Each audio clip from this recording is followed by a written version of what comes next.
Well, thanks for coming. So this session is really going to be, as much of a discussion as it is, to learn about some tools for adoption, because there's a few tools there in the open source world that often don't really get talked about a whole lot. So I want to dive into some discussion about, adoption of OpenStack. And maybe not just OpenStack in general, but some of the more advanced technologies that are in play today. And so some of the things that have been talked about in the keynote today, interestingly enough, was adoption, coming from Brent Schroeder. And it's a challenge. And you're probably seeing this challenge in your environment today, and that is probably why you're here. We're also going to talk about transformation, what that means in your organization. And again, that's going to be as much as a discussion as it is of, I've got some points to talk about, and so hopefully you get a lot out of that today, and maybe you can use some of these things.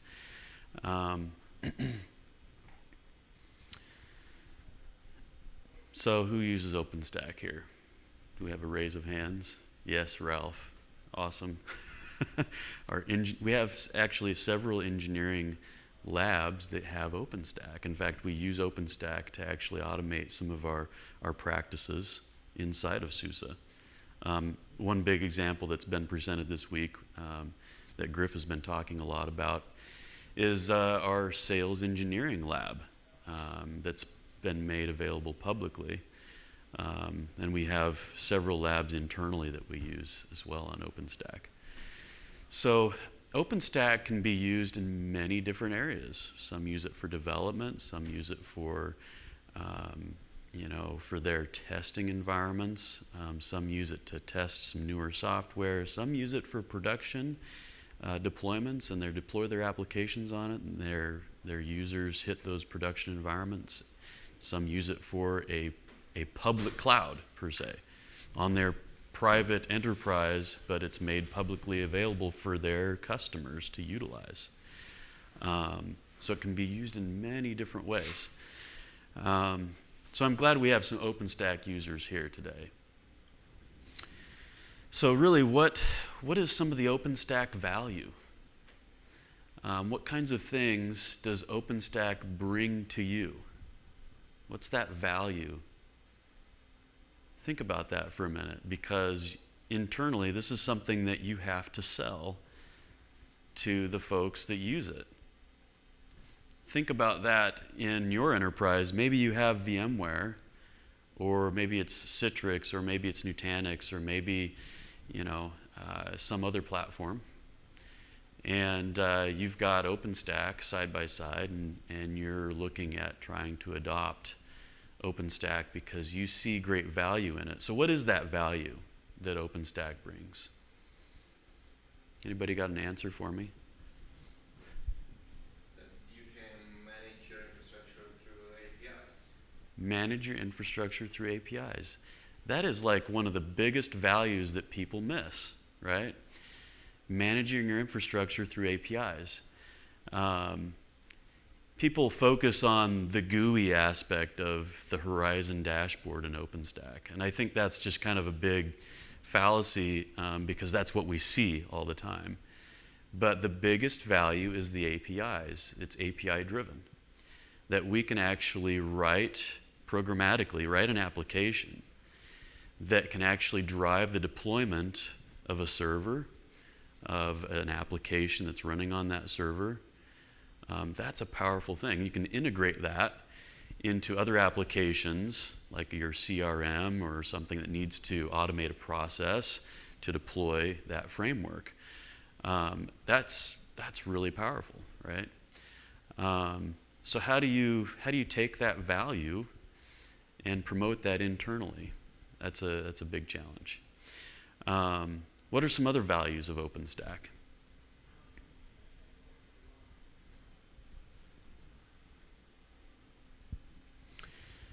So Jonathan Brice, and I really like this quote, and this came from a couple of years ago. Jonathan Brice from the OpenStack Foundation Being a flexible framework to build on is the most important aspect of the OpenStack platform.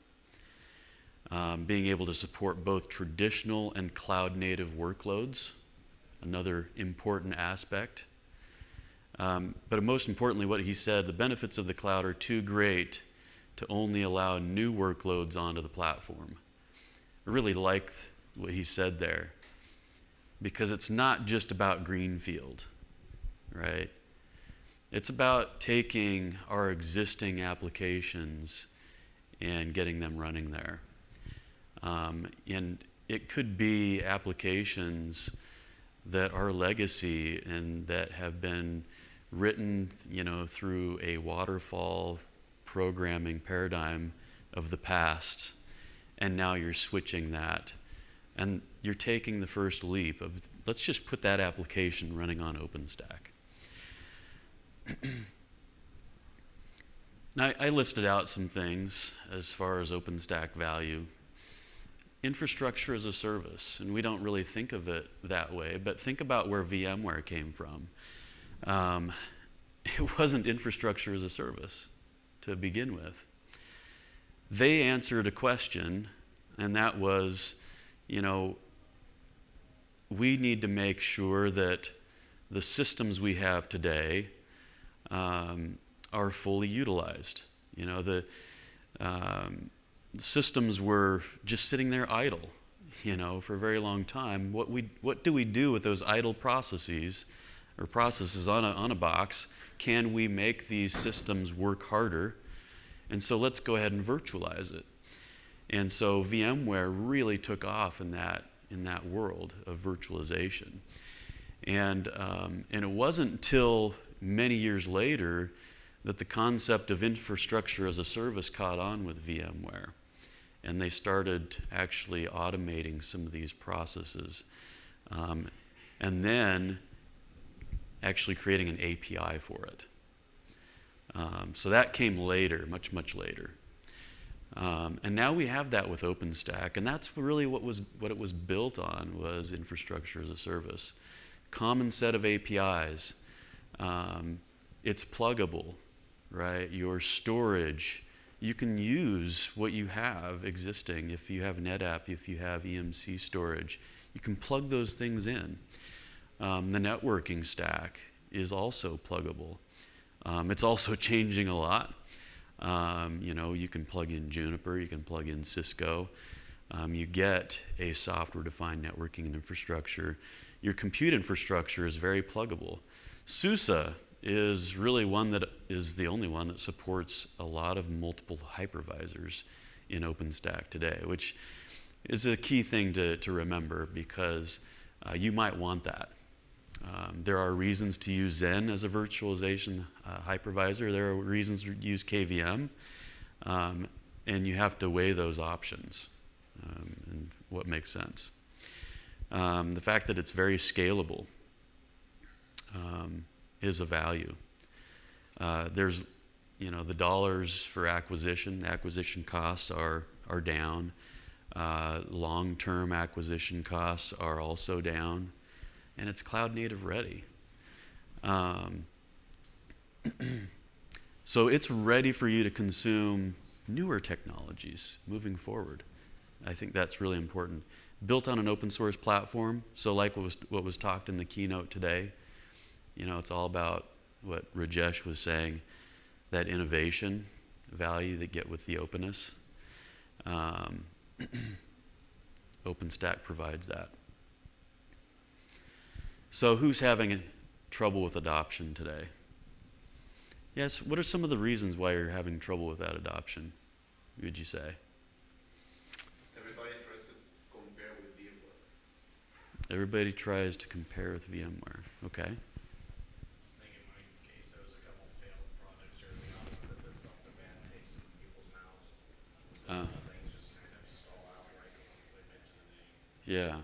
So they're like, this is not going to work. And we tried that like a few years ago. We didn't want to do this. Yeah. And no fault of OpenStack, because projects didn't get off the ground. Just maybe the state of the project at the time. Yeah. Your expectation right up front was it's going to do X, and if it's not going to do it, we're going to ditch it. Yeah, it seemed to be. Yeah. Okay.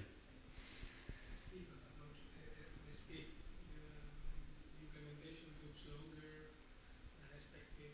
Yes, we were asking for hardware, and hardware was not coming, so we were running not very good hardware, Okay. so we had a lot of problems with the So you were trying. hardware. Okay. So the problems existed with you tried to use existing hardware. It took too long to implement right out the gate. Took too long to get the hardware, the newer hardware. Okay. Hardware's my problem too, they won't fund it. They won't fund it. Okay. Fund That's a major roadblock. it. Yeah, Budget finding is $0.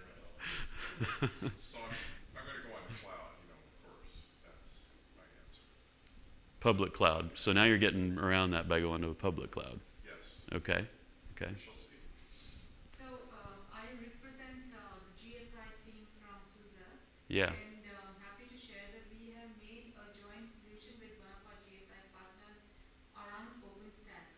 Okay, but the challenge that I see, and they have one variant which is the VMware variant, and the other one which is the SUSE OpenStack variant. We are not finding the right customers to address. That is my adoption trouble. So Not I need finding the some right early customers. adopters whom then we can ramp up the solution jointly in a big way. My problem Yeah. lies there in terms of adoption. I need early adopters, not finding them. Okay. And so you did a session with Infosys early on in the week, was that right? No. No, okay. I did not do that. That is Oh. my counterpart. Okay. Okay. Okay. So yeah, very similar. Yeah, very similar problems. Yes. One of the problems is that we were fighting with the team that made the storage and the team that made the network. So as you have software-defined networks, software-defined storage, Good one. we were fighting a lot with the people to try to use their resources to bring them on to the cloud. And there were a lot of fights on that. It seems like a Yeah. system developer fight. Yeah. It was kind of similar fight. And it was really difficult when you have different teams that doesn't speak too much. And it was Yeah. So you've got this organizational challenge, this hurdle you have to overcome. People have to work together to make this thing work, right? Your storage teams, your network teams, your server teams, they all got to come together. And trying to build a bridge between the different silos is problematic at times. Yeah. Yeah. Also looking Yeah. after the right customer who will adopt this total solution. Yeah. Because it doesn't get spec'd in an RFP as an OpenStack RFP, right? Right. So you bring up a really good point, like the right customer, not necessarily the right, maybe the right customer internally might be a different group within the organization. Identifying who that is to start with. Maybe it's an engineering team. Maybe it's a specific application team. That can be challenging, Yes. right? Yeah. Okay. Any others? I think those are all really good. Those are really good challenges right there. So, really, how do we overcome these challenges? Are you sitting on the fence and just kind of waiting, for somebody to say, "Yeah, I think I might need that." That's just kind of a funny cartoon.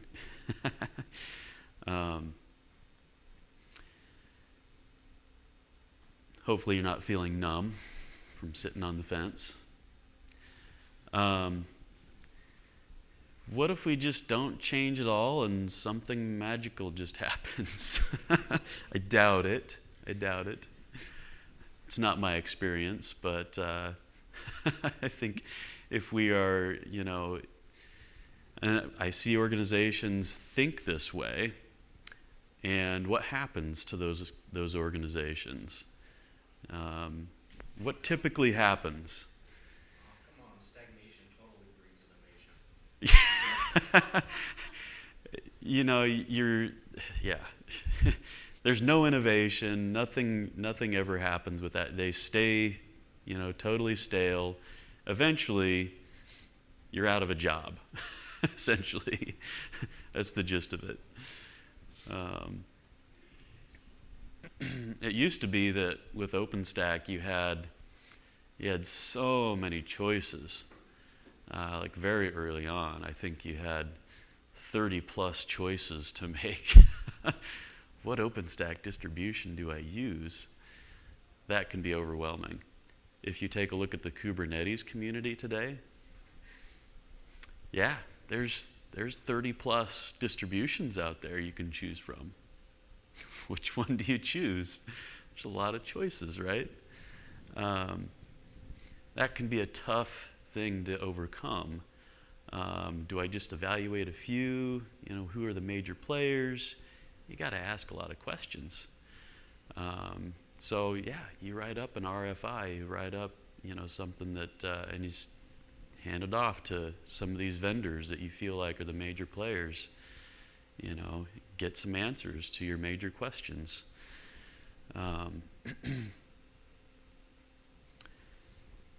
This is maybe you're struggling with, you know, the UI. Now these are all different web browsers, and some of them you might know, like Chrome or Vivaldi. That's kind of a different one on Linux. But I bring this up here because, you know, some of the hurdles can be around adoption can be kind of a familiarity thing.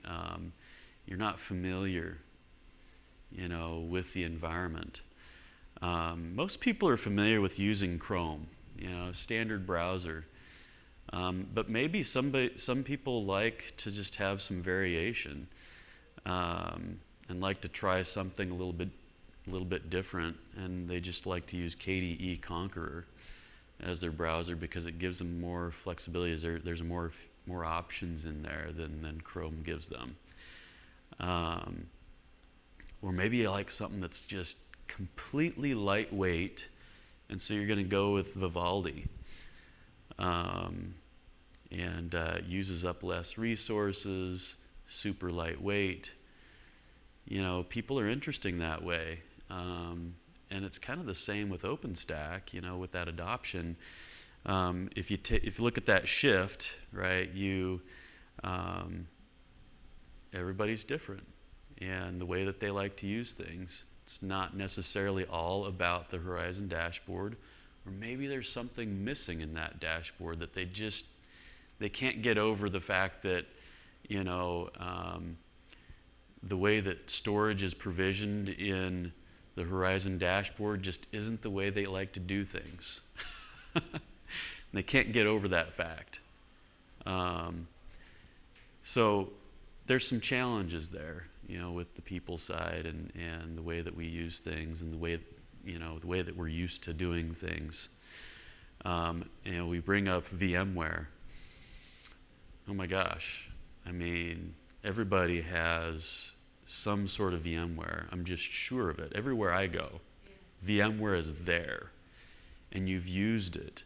You're used to the way that it works and the way that it's been designed, right?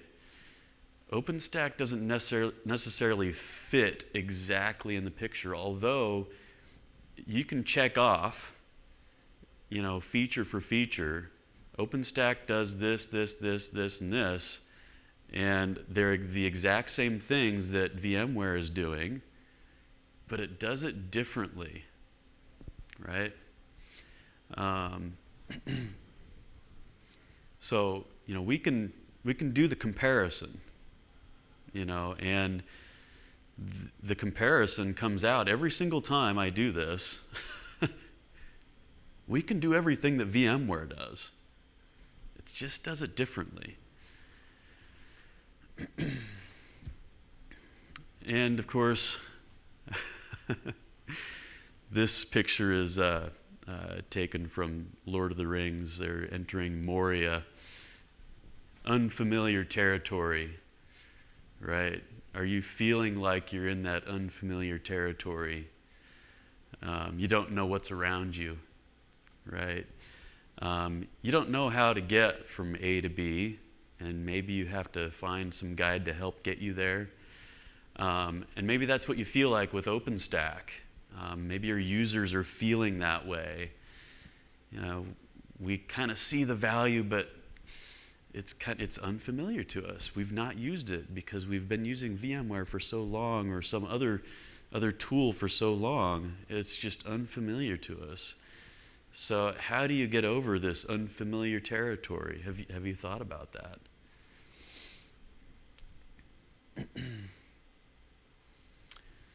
So finally, how do you think we can gain adoption? How do you guys think we can gain adoption? So we've proposed all these challenges, these hurdles that we have to overcome. How do you feel like we can gain adoption? So she was mentioning back here, we've got to identify the right fit, the early adopters, those people that you know can adopt that, right? That's a very good one. We're going to say something, Ralph? Show them one by one how to do it. Okay? Yeah? Try to work to overcome we've always done it this way as far as VMware goes. This is how it was, so we can't try something new. This is how it's done. Yeah. Yeah. Yeah, that's a big challenge. Yeah. Any others?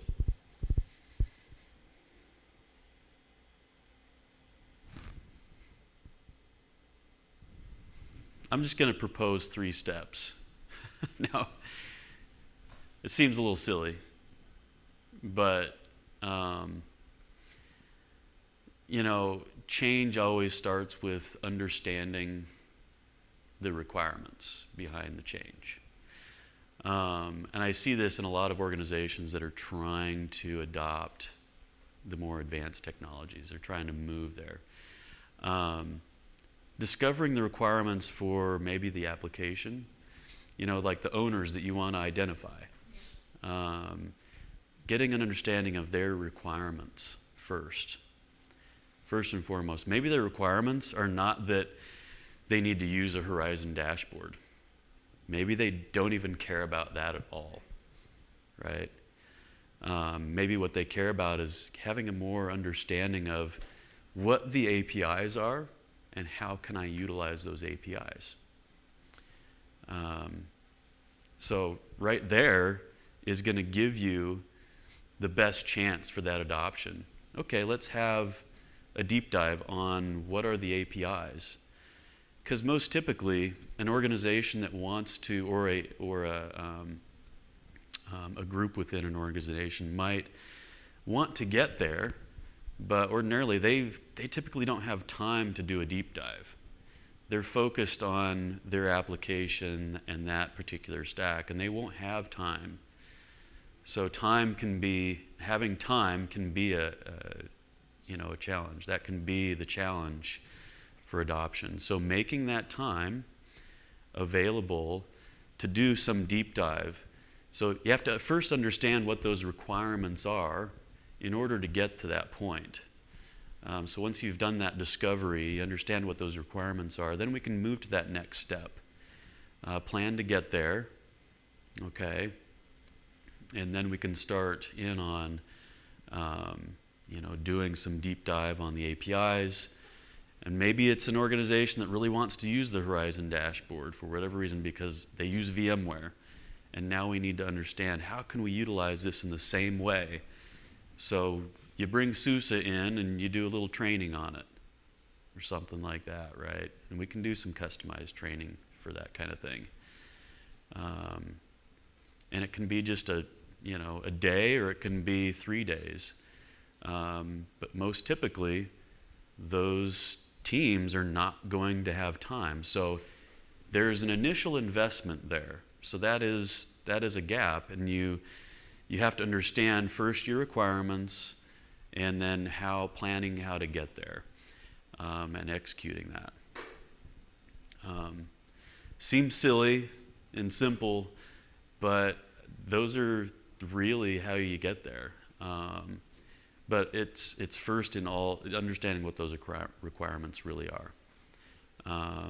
That's really how you're going to really understand, you know, those owners that are going to be able to use it. And then that's going to help you get over that hurdle. You're going to take multiple steps sometimes, and yeah, it's difficult. But you can get there. Now, just do a quick time check. Okay, perfect. Now we're going to move into something a little bit different here, but it ties into kind of the same kind of adoption, right?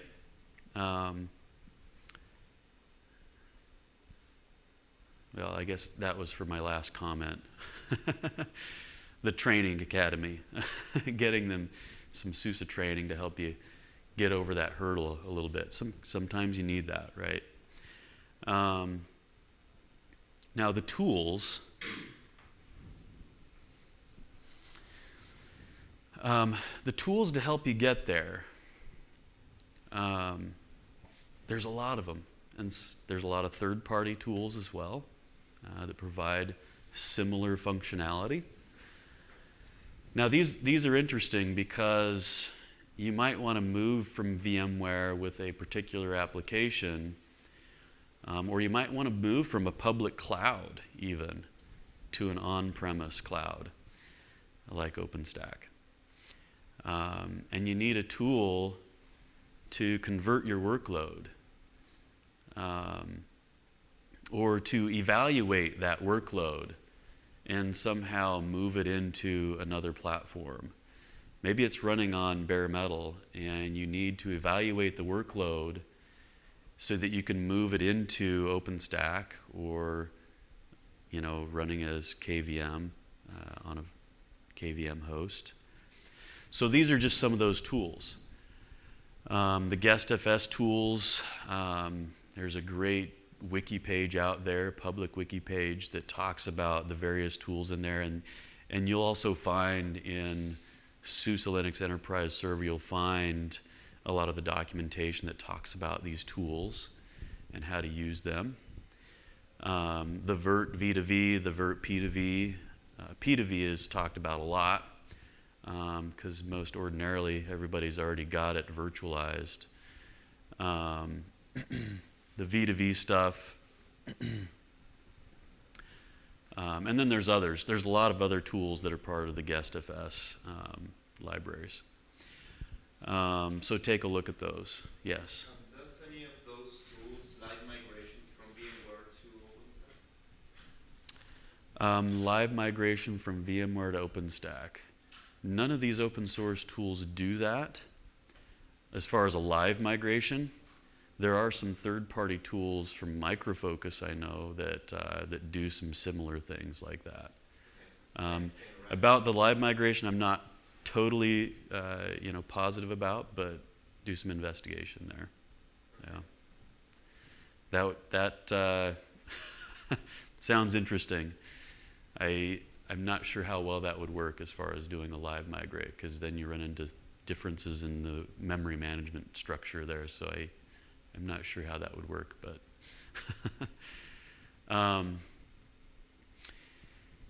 so Kiwi is an image building tool, but you still need some way of like doing an evaluation of the infrastructure before you build an image for another platform.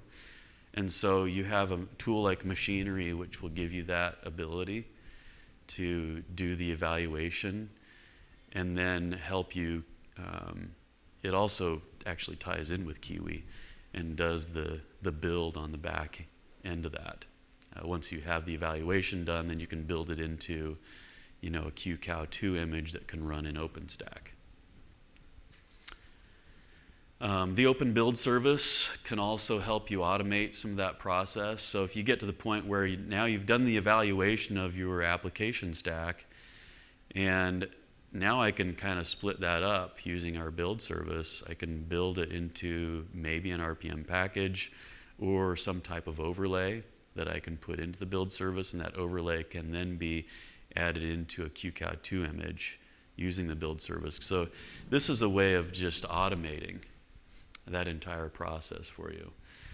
And then, of course, CloneZilla might be used for situations where you're taking a physical machine and converting that into a virtualized platform. CloneZilla can be used also for doing backups and various other types of things as well. So these are really powerful tools that are open source and free, and some that come with SUSE and then also Open SUSE community. So take a look at those. There's a lot of knowledge out there, a lot of tools available to you. These are just some of the best ones that I've found that I've worked with. Okay, so now shifting a little bit into the more of the organizational side of this adoption. So we've talked a little bit about the adoption, and some of you have mentioned, how you've, have some teams that aren't quite cohesive, and it's hard to get them to work together because you need your networking team and your storage team and your server team to work together to really make OpenStack work properly. That can be a big challenge, and it's a big challenge with transformation. So what is transformation? Anybody have a definition for me?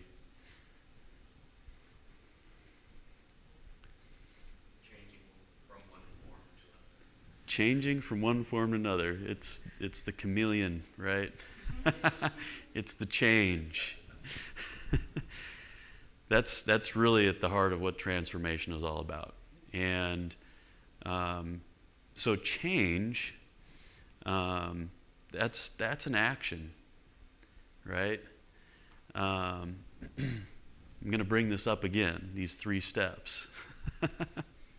Yes, it's kind of funny. But really, it's all down to these requirements. Okay? When we talk about organizational change, it's again coming back to the requirements, doing that discovery on the requirements for a particular application, for a particular group. Why would they want to use this? And I'm going to give some examples here coming up. But let's first talk about some typical transformation practices that have some been going on for years, some that are new and now being practiced today, some organizations that do development kind of have a mix between agile and lean. Who's familiar with some of these? Are you guys familiar with some or all? I know Ralph is. So waterfall, very, this is an old concept for software development, but it's a very closed off type of development. Doesn't give you a lot of flexibility, a lot of collaboration. Agile opens that up. We now are able to collaborate. We're now able to innovate better as teams. We can put teams around different aspects of our development, right? And lean allows us now to take agile and streamline those processes in a much better way, which actually came out of, if you read through some of the wiki pages and some of the history about it, it really comes out of the manufacturing process from Toyota. But then stripping that down into a more of a development framework and making those processes much more lean for an agile development group. And then there's Kanban development, which can also be incorporated with a lean development environment. So these practices, right, and I'll get into some of them here in the end. We have DevOps, and then we've got post-DevOps, and what is that all about? So these practices can be part of our challenge into our adoption. We need to focus on going faster instead of focusing on migrating to that platform.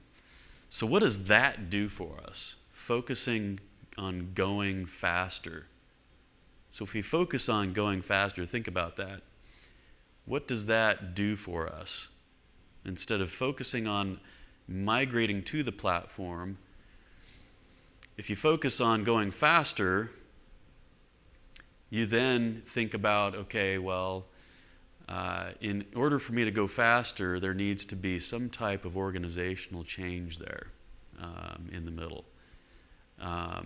What is that going to entail? What is that going to be?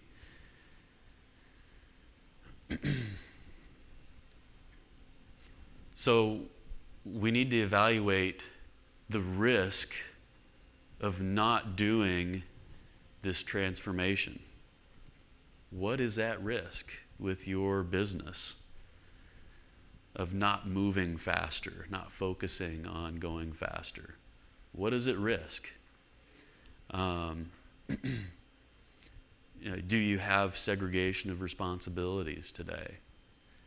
Do you have a problem with regulation versus, corporate policies in that development group, or, could that be one of your barriers? So take a look deeply at those risks to adoption and transforming your environment here. Because ordinarily, these risks are really going to outweigh what you want to accomplish in the end. And that's going to give you some motivation. That's going to give you a lot of motivation. You're going to look at that and go, oh my gosh, we better get on board. So let's eliminate that risk. And then, of course, the cost of delay. Oftentimes, upper management will weigh the costs. But if you propose the requirements, evaluate those requirements.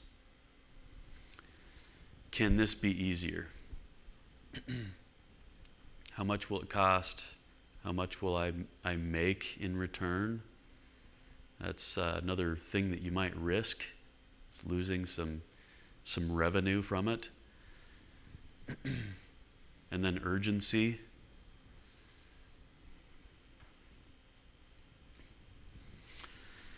The parable of the taxi driver and the banker. Have you guys heard this one? So you have a banker, he's typically the guy that, is very much into investing. He's into, watching the market. He's got his 401k. He watches that really closely.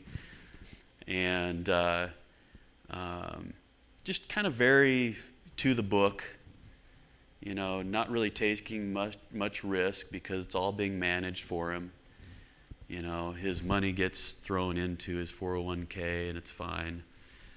He's just watching it, doesn't really have to do anything. The taxi driver, on the other hand, he's always got to adapt and change. If the banker loses his job, he might have a cushion to sit on for a little while, but it's going to take a little while before he gets back on his feet. But the taxi driver, no big deal. I'll just go work for another taxi company. I've got Uber. I've got, I can reinvent myself really easily. Who do you want to be? Do you want to be the banker that, you've got some risk there? Or do you want to be the taxi driver that's much more flexible?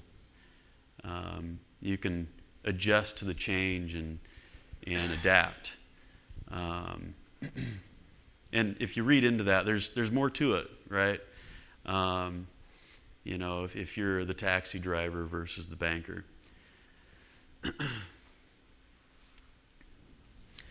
Transformation requires change.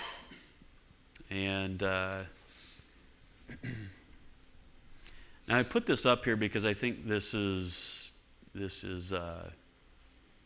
quite an innovative way to look at things from a DevOps perspective.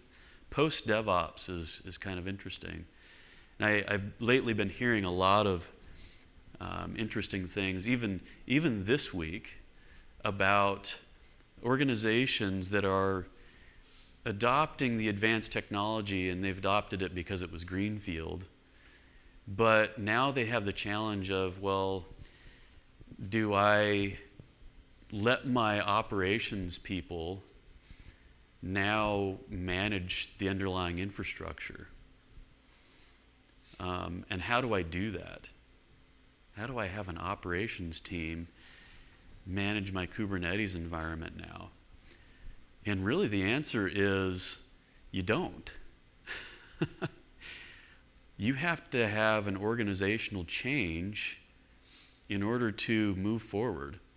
And what I've been hearing for a long time, those that are successful with adopting the advanced technologies, OpenStack and Kubernetes, those are the ones that have actually put in motion the proper change to get there.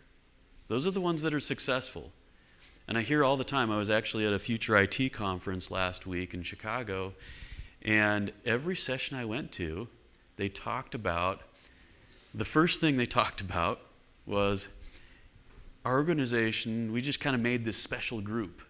And this special group, all they were focused on was, you know, implementing and deploying this new technology so that we could actually start, you know, developing our application on it.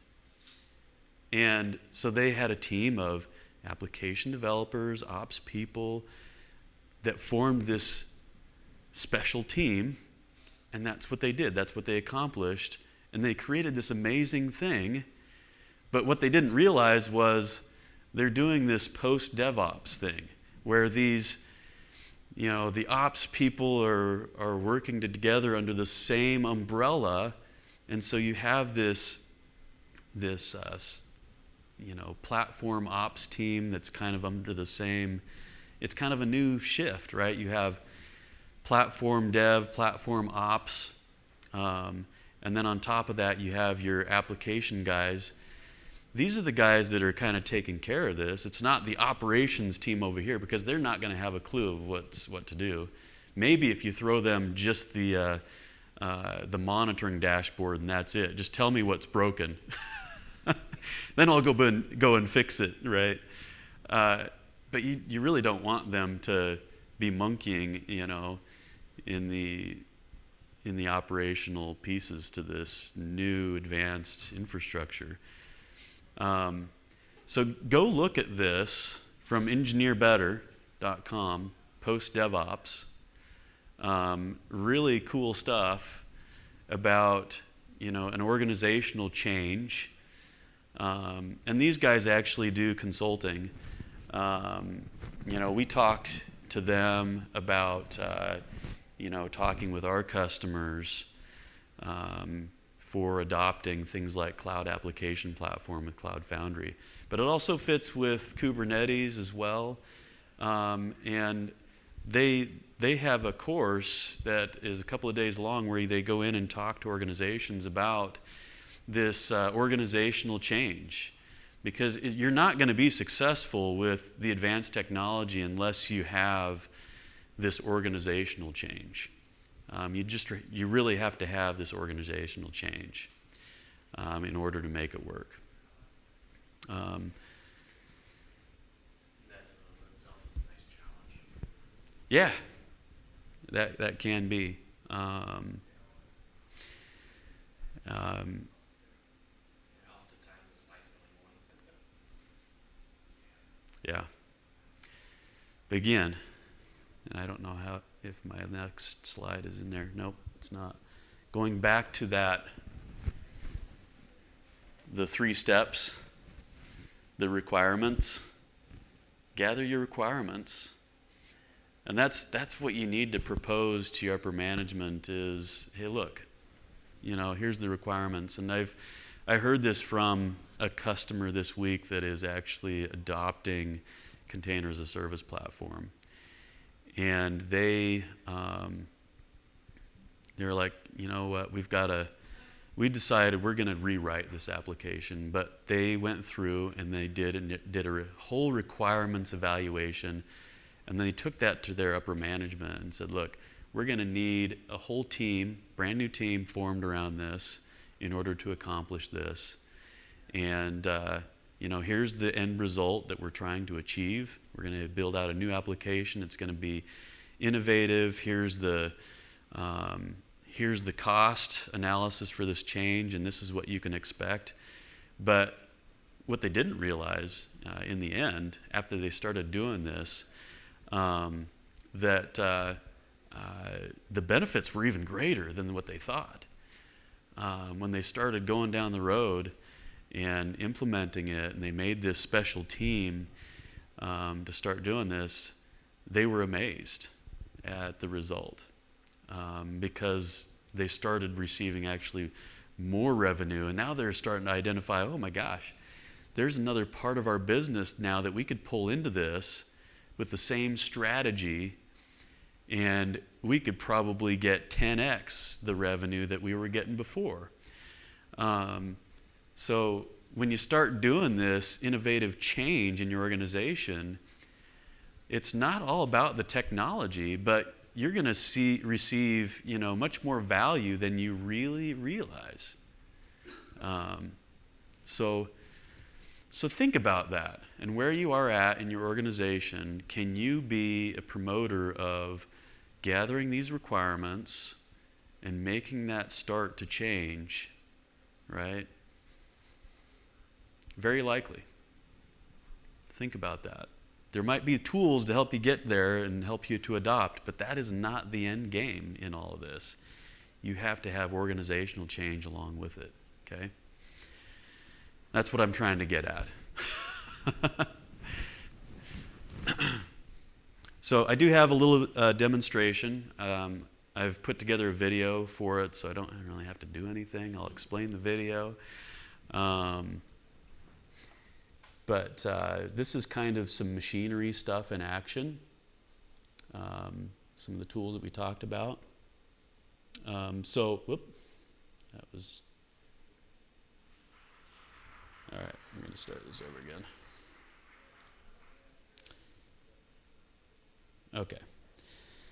So, machinery and OpenStack and Kiwi, this is kind of all working together here. I've got a number of things. This is actually a SLES 11 Service Pack 4 system. The video is going to go rather quickly. It is an 11-minute video, so I'm going to speed up just a couple of parts. Because they are a little bit boring. Hopefully you can see that well enough. But he's just calling out the IP address there. He's going to plug it in. Say, hey, this is a web server. I've got a web server here. This is my page that I've got on it. I'm just going to run a machinery inspect command. He's going to inspect this SLES 11 Service Pack 4 system. So we've got an old system laying around. He's got a web server running on it. It's a PHP application. He's done the inspection. Now he's going to go to the web page after the evaluation's been done. And here we have the inspection report, right? It's got all the packages and everything. It's quite cool. It's got a whole dump of everything that's running on this system. Quite nice. Users, groups, services. Yes, it's Apache, right? More importantly, unmanaged files. I can put those in an overlay, like in an image, if I need to capture some of those. Some of them are just have been created from a long time ago or whatever, just kind of left remnants of previous applications maybe. Maybe you don't want them. Maybe you don't want to carry that over to the new system. Right, now he's going to switch here a little bit. He's got a view of our htdocs folder. He's going to make a modification. Here we're looking at the code, the PHP code. It's doing an evaluation and saying, hey, if my version of PHP is this, display this.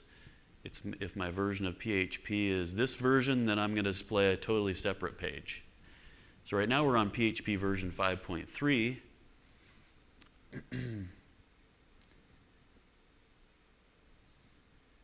Okay, so what we're going to do now is we're going to upgrade this system to SLES 12 Service Pack 1 in this particular video.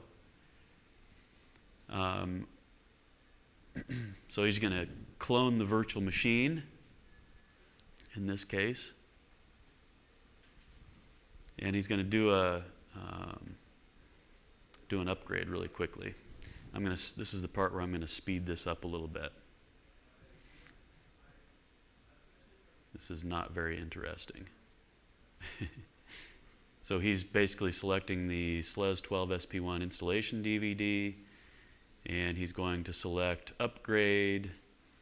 So it's a cloned image, so he's now upgrading that image that he's cloned. And he's going to upgrade it to a new operating system, new version of PHP, new version of Apache. So that was, okay, yep, so still going through the upgrade, Okay, that is really boring. Notice how in the evaluation process for the upgrade, it noticed, hey, I've got an old version of PHP. Now I'm changing that, I'm upgrading to this newer version of PHP. All right.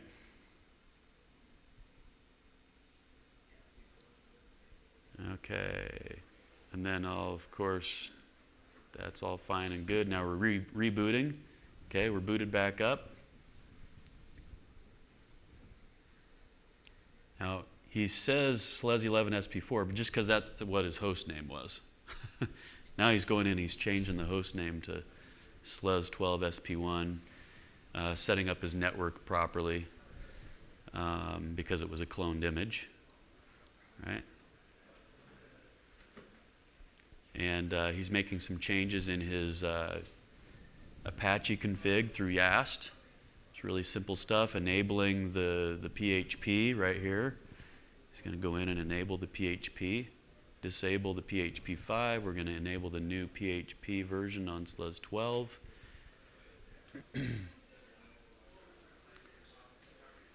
That's all. Okay, he's done with that. Okay, so now, now he's going to go to the IP address of that new system. Now he's been completely upgraded. Now his PHP version is version 7. Same application. Made that really easy. Of course, this is a really simple application, but you can still see the concept and how that works and how this could work, you know, in your environments. Really simply doing an upgrade of this type of stack. Well, now we've got to put this on OpenStack. I've just got this on KVM, or it could have been a physical system. Now we're going to take this same application and we're going to port it over to OpenStack. So now he's just doing a comparison. He's going back to machinery and running a comparison of the two machines side by side, SLES 11 and SLES 12, just to see what's different. It's interesting. So we're going to speed that up just a little bit. Okay.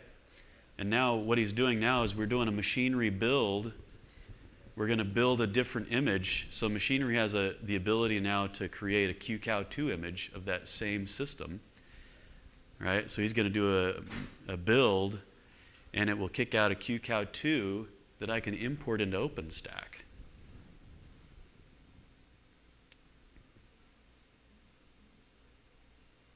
So once he's complete there, yeah, he's just going to copy this to his local host machine. He's going to get an output of there's where the image is, and yeah, now he's going to copy it down to his workstation machine here. Now we're going to go log into OpenStack. Now this is an older version of SUSE OpenStack Cloud. It's certainly not a current one. Some people are still using version 6 today. But simply, he's going to create an image. He's going to drop this new image in there. This is the image that was created from machinery. We can speed this up just slightly. He's going to select the image that he downloaded to his workstation. And there's the image. And now all he's got to do is launch that image from the OpenStack dashboard. He's just looking at all the security groups and what's open and not open. He's got the port 80, port 22 in the security groups. Got to make sure the right ports are open so I can get access to the web server. Okay, let's speed that up just a little bit. Let's launch. Now we're on the launch instance, so he's selected the image. Now it's being scheduled out there on one of the compute nodes. He's going to add a public IP address to it. So he's associated that.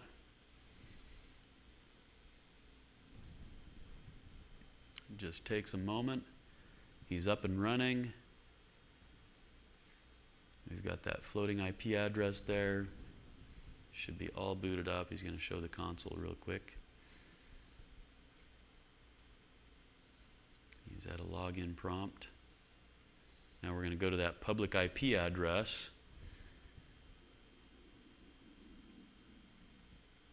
That's been assigned. So we associated a public IP address, and we should have that same page. There's our same system running under OpenStack now. And we've used these migration tools, Machinery and Kiwi, to accomplish this. Pretty cool. And that's just one method to get there.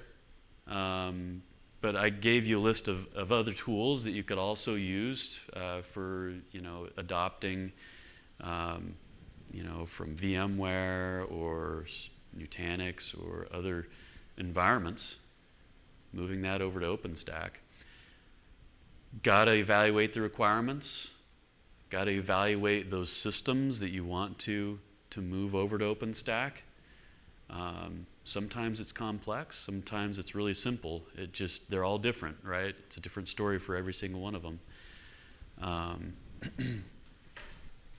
But you can get there. The tools are there. We've got to make that organizational change along with it so we can be successful. That's all I got for you.